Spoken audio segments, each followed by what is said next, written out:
Bonjour, moi, c'est Lilandra. En 2020, je suis devenue docteur suite à mes travaux de thèse. Pendant presque 4 ans, j'ai travaillé sur un mini-foie. Enfin, un petit système qui permet de recréer un foie en laboratoire. Alors oui, je vous rassure, le foie est déjà largement étudié en laboratoire, mais on rencontre quelques problèmes. Les cellules du foie, qu'on appelle hépatocytes, sont en général cultivées, cultivées. On les nourrit, on les chouchoute, avec des méthodes de culture assez classiques. Elles sont sur des surfaces planes et dans un environnement statique, sans perfusion. Mais les cellules sont hyper sensibles à leur environnement et elles ne sont pas dupes. Ces conditions de culture ne ressemblent pas du tout à celles qu'elles ont l'habitude d'avoir dans notre corps. Et là, on a un problème, parce que les cellules vont alors agir différemment. Certaines de leurs fonctions vont même disparaître, et donc forcément, les résultats des expériences ne sont pas toujours très fiables. Un des grands défis aujourd'hui est donc de cultiver des cellules dans des conditions plus proches de celles du corps humain, c'est-à-dire un environnement en 3 dimensions et sous perfusion pour en quelque sorte mimer la circulation sanguine. Plusieurs méthodes ont été étudiées depuis quelques années, dont celle des organes sur puce que j'ai utilisée et tenté d'améliorer pendant ma thèse. Comment on fait un mini-foie ? Qui dit organe sur puce, dit puce. Alors non, pas cette puce-là, ni celle-ci d'ailleurs, mais plutôt celle-là, une puce microfluidique. C'est un dispositif transparent de la taille d'une clé USB dans lequel on peut cultiver des cellules. L'avantage de ce système, c'est qu'on peut faire passer un liquide au travers qui mime la circulation sanguine.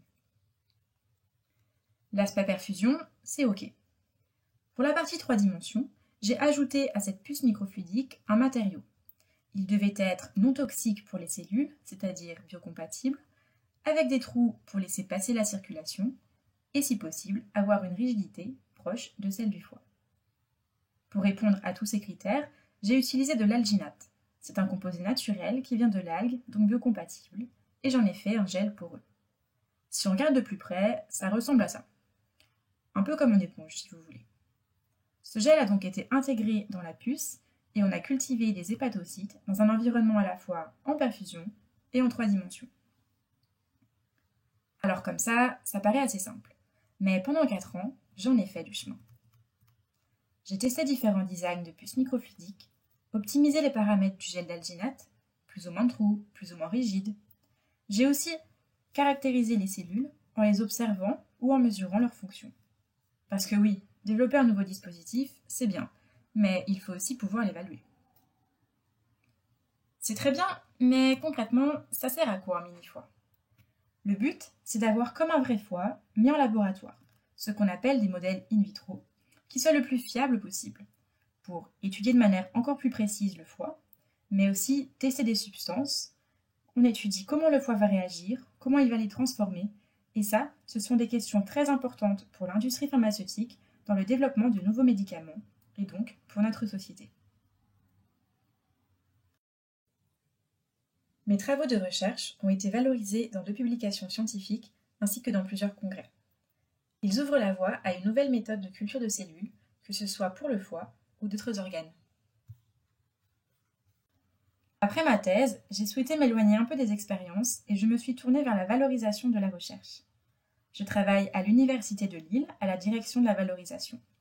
J'ai référencé pendant 1 an toutes les activités de recherche des 60 laboratoires et 50 plateformes technologiques, que ce soit en biologie, chimie, mécanique, sociologie, économie, politique et bien d'autres encore. J'ai pu avoir un aperçu de la recherche qui est faite dans tous ces domaines. Et aujourd'hui, ma mission consiste à faire le lien entre les besoins des entreprises et la recherche publique.